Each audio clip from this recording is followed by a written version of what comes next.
Hello everybody and welcome back to the Overlap Breakdown channel. Now today I am here to cover Thomas Frank's Tottenham Hotspur to see what is really going wrong or potentially right at the club.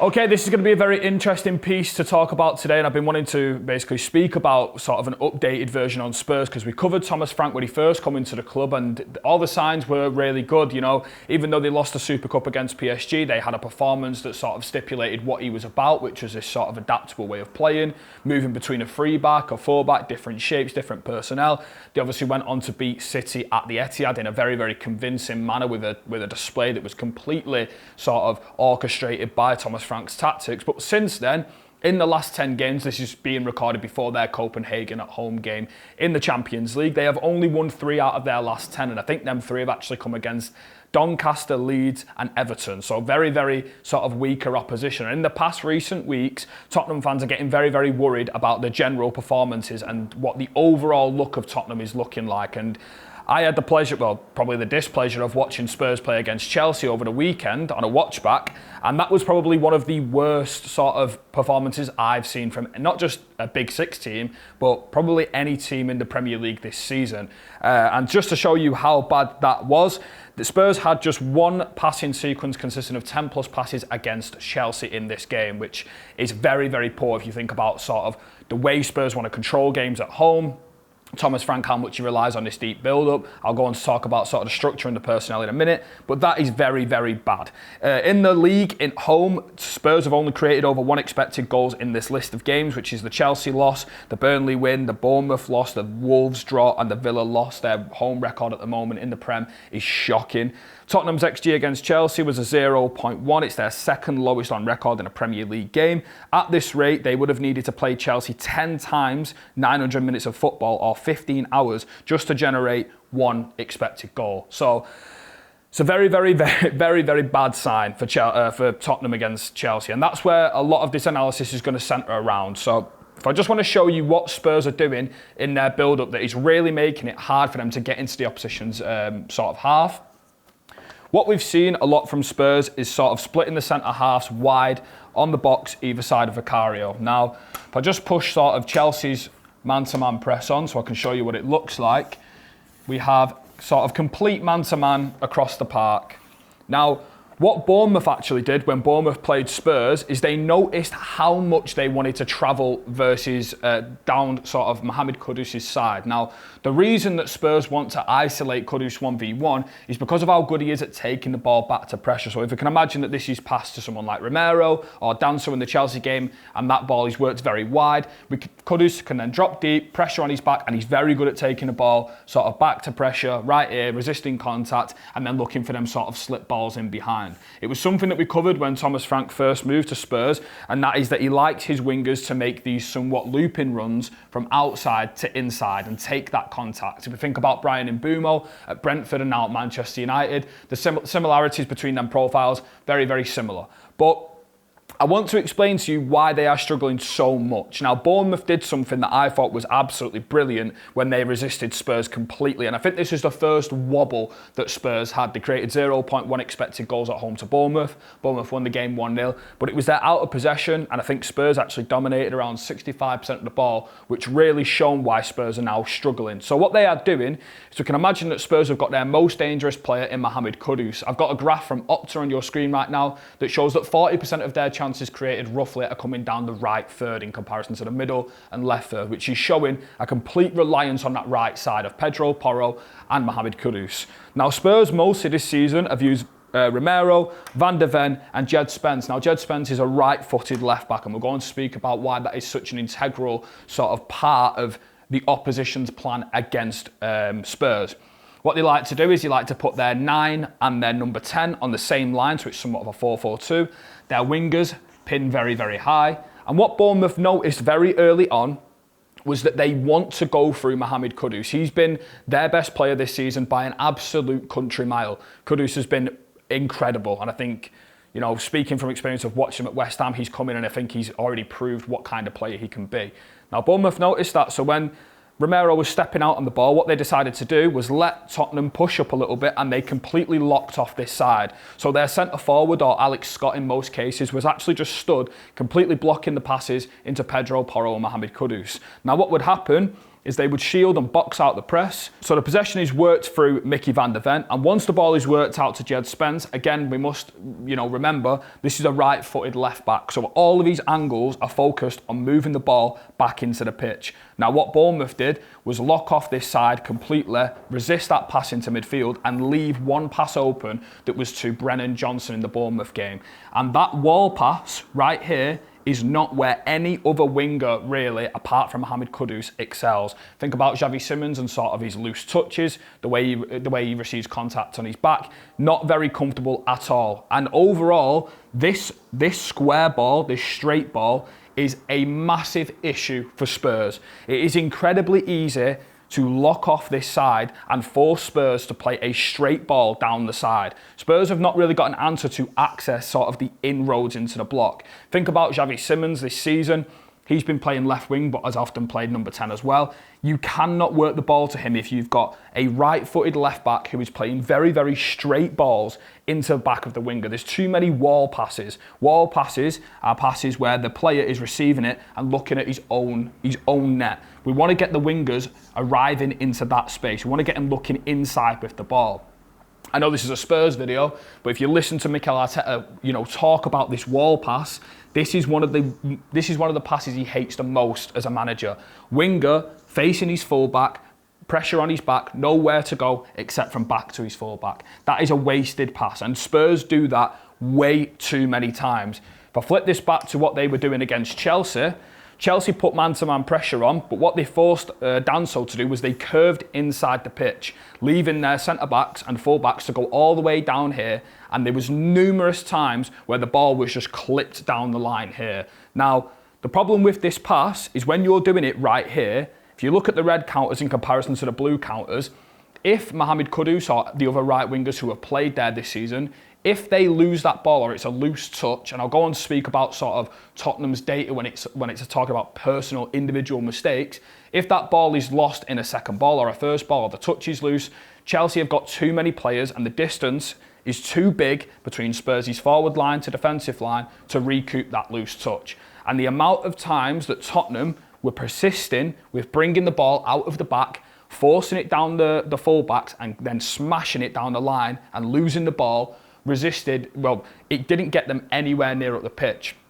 I'm going to show you an in-game scenario that actually resulted in João Pedro's chance, which is a massive chance in the game, that shows exactly what I'm talking about. You can see that 4-2 build-up. It's worked down Kevin Danso's side. Chelsea have shielded the inside of the pitch, forced the ball into Pedro Porro. They've tried to play this really slick move on the line, but again, the pitch is too tight, it's too squeezed together. The midfielders are hiding from the ball in behind the Chelsea press. Chelsea win the ball in turnover, and João Pedro gets a wonderful chance here, 1v1 with Vicario. And Vicario has been a saviour for Spurs in these last few game weeks, not just against Chelsea, but also against Everton and Monaco in the Champions League. So now I'm going to go in to talk about sort of some of the really bad data that Spurs have not in favour of them really. So their errors, which is obviously a mistake leading to an opposition shot, is the most out of any team in the Premier League this season. That is a personnel worry, and I'm going to go on to speak about sort of the midfield too and why it's such a big worry. Their miscontrols, 182 miscontrols this season, again, first out of any team in the Premier League, which is the number of times a player fails to gain control of the ball. Now, as we just mentioned, that ball through to the winger is an incredibly hard ball to take under pressure with pressure on your back. Kudus is one of the only players that Spurs has of taking that ball and running across the middle with the ball because he's so good at taking it there. Other players in the team aren't good at it. Brennan Johnson, pressure on his back, really struggles. Jed Spence can't access the inside of the pitch with his right foot. There's a lot of players, we'll go on to speak about the midfield as I said. Xavi Simons hasn't got the confidence at the moment. There is a lot of worries when it comes to sort of the overall technical ability of this team to play the way Frank wants to play. Their XG in the Premier League is 14th out of 20th. That is nowhere near good enough. They've overperformed their XG by 5.9 goals, so basically 6 goals, which means on record they are scoring 6 more goals this season than they should have in comparison to the chances they're creating. And obviously they've become a massively brilliant set-piece team. Mickey van der Ven has scored 3 goals in the league for Tottenham this season, which is the joint most of any Tottenham player. But your centre-half should not be tied first 4 goals for your club. So not just that, they are also 18th for shots, and their goalkeeper launch percentage, which is the percentage of balls the goalkeeper launches, is 24%, which is the least in the Premier League. So they are going long in moments. We talked about sort of their performance against Manchester City to put the centre forward high and use Sarr to compete for them second balls on sort of this lopsided angle here to win the second balls there. But they have somewhat moved away from that. They do like to go long pretty much every time, but it's when the ball is played to the centre halves and they've got no solutions. And for me, this is a big tactical and personnel issue. And I'm going to go in to speak about how you can potentially change that. And I want to just caveat this by saying off the ball, Spurs have been brilliant. Spurs have been really, really good. So I'm not really too worried about them leaking goals, but their open play chance creation is virtually non-existent. So on your screen right now, I have got their per game numbers versus the Postecoglou and Frank era. And I know there's only been 10 games played in the Premier League this season, so it's a very small sample size. But I just want to show you sort of the difference between Postecoglou and Frank. Now, these stats are on-ball stats, fast break stats, direct attacks, press sequences, big chances created, goals scored. You know, their XG is down by 0.7 per game. Their big chances total is down by 1 whole big chance per game. High turnovers is almost half. Press sequences is down. Everything is down. So you can already see the difference between Tottenham Hotspur under Ange Postecoglou in comparison to Thomas Frank. This was a team that was a very fast-paced team. They want to create these direct attacks by running fast, breaking the press in these deep build-up moments, getting the fullbacks inside, yada yada, right? Everyone knows about that, but it was too much for Spurs to play that way. And it was too much for Spurs to play that way because now we've got the defensive metrics under Postecoglou in comparison to Frank. And we can see that pretty much every stat under Frank, except from errors leading to shots, errors leading to goals, and offside, is up for Frank in comparison to Ange Postecoglou.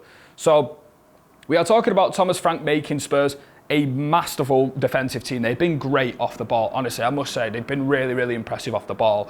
But in the attacking third, I want to bear in mind they've obviously lost Son, they've lost Maddison to injury, they've lost Kulusevski. They contributed for 65 direct goal involvements last season. So their individual quality in the attacking third is not there for Thomas Frank to work with. That is a massive issue for Spurs. The individual quality is not there. But as we've mentioned, the build-up is where all the problems lie for Spurs. I've got a stat here from Mark's Stats on Twitter, which says they had 41 ball losses in their own half, turning over the ball to Chelsea.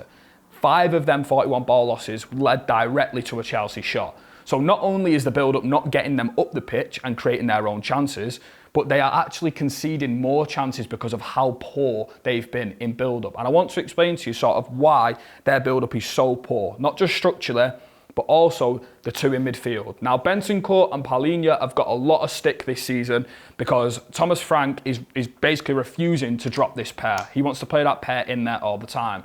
As we know, Palhinha is a masterful ball winner, really good at tackling. He ranks top for every tackles and interceptions number, no matter how many games he plays or whatever league he's in, he's always there. But I've got the Premier League 25-26 defensive and central midfield players per 90 for progressive passes. You have to go so far down this list before you bump into both Bentancur and Palhinha. And I want to explain just now that their line-breaking passes for the number 10, whoever plays there, whether it's Kudus or Xavi Simons, is very, very poor.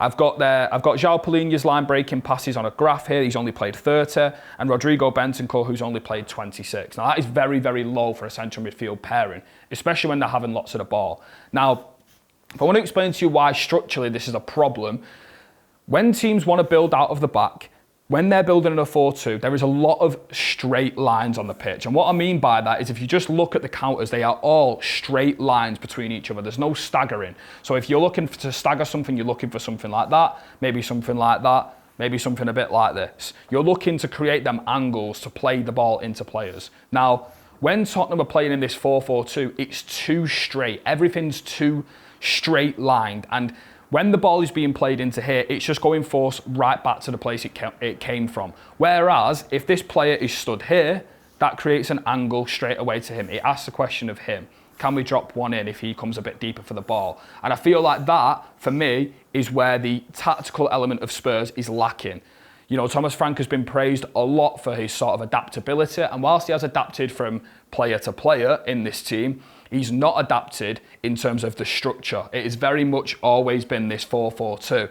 Now, one thing that we have seen, which Spurs fans will be encouraged by, is that when the possession is worked up the pitch, Pedro Porro has been standing next to the centre half like this. Why is this such a big thing? Why is this a good change? Because it asks the question of this player to step out here. And when they're pressing on, it's a lot harder to press 3 centre halves in defence than it is to press 2.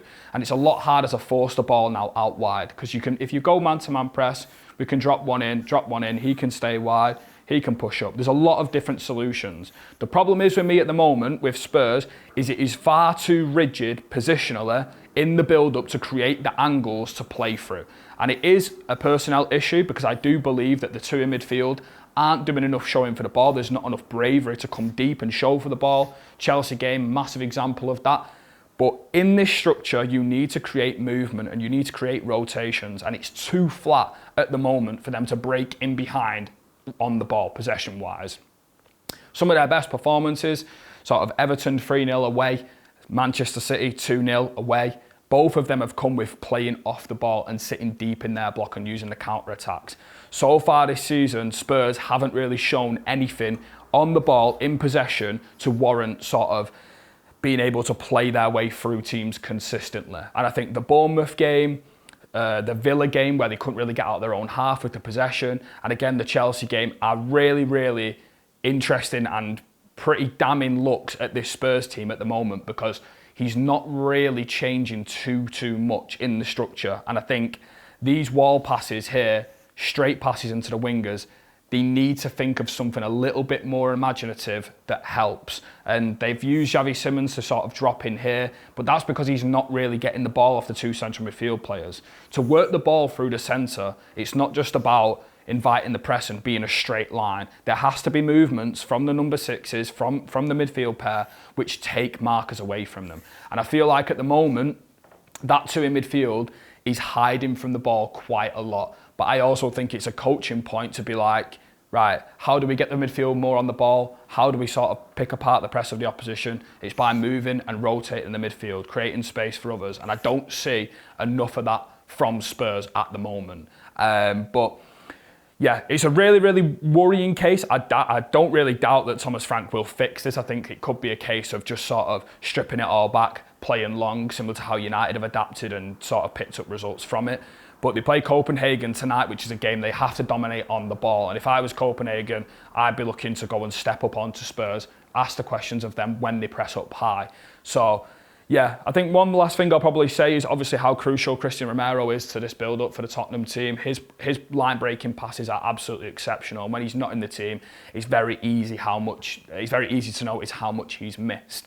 But I think when watching Spurs, they've had a lot of games where they've been bailed out by Vicario this season, and their in-possession game, is just really, really stagnant, and there's not a lot of creativity or imagination outside of the likes of Mohamed Kudus. And yeah, it's really, really worrying. I think Xavi Simons has obviously been a pretty shaky start to his Spurs career. I think I was really big on him. But at the moment, these positions here, when you cannot work the ball through the lines centrally to attack, you can't work the ball into the midfield. When it goes to the fullback, he's not accessing inside. Everything's down the outside of the block.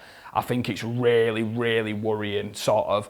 He needs to change something to get the number 10s onto the ball, to create more chances for the strikers, because at the moment, Spurs aren't creating anything at all from open play for their players. So yeah, they've got a really, really tough run of games coming up as well, which is also another reason why I wanted to talk about Spurs, because their next few games, obviously they've got Copenhagen the night of recording this, and they've got Manchester United at home, Arsenal away, PSG away, Fulham at home, Newcastle away, who they've just been beat by in the Cup. So yeah, it's definitely going to be interesting to see what happens. If I was going to say one couple of things that I think you should be looking out for changing, I would definitely look to bring Destiny Udogie back into the lineup, a left-footed left back who can be a much more of a flying wing back, and that means if you can opt for Xavi Simons at left wing, you can get Xavi Simons inside, push your doggy across, and then you can still create that back three there. Pedro Porro, Christian Romero, Mickey van der Ven, but then you can also have someone who is a left-footed player who can drop in here, who can run with the ball, who can bring Simons inside.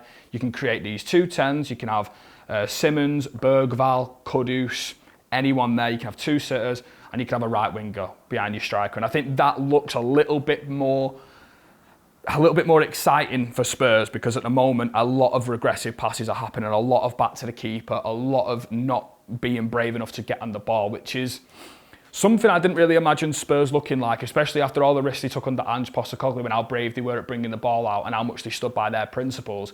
It seems like a team has actually shied away from having that courage on the ball. And I know a lot of players are missing from the team. I know there's players like Archie Gray, Bergval, who I still think should be in the team. Pape Matasar's got a completely different role in terms of his second ball in. There's a lot of changes here for Spurs, but I think there is a lot of solutions as well. And I know they've got a lot of injuries in the squad right now, and I don't doubt that Thomas Frank will be able to turn it around. But this is definitely a team that I would want to keep an eye on, because at the moment they are playing really, really stagnant football. The stadium's noticing it.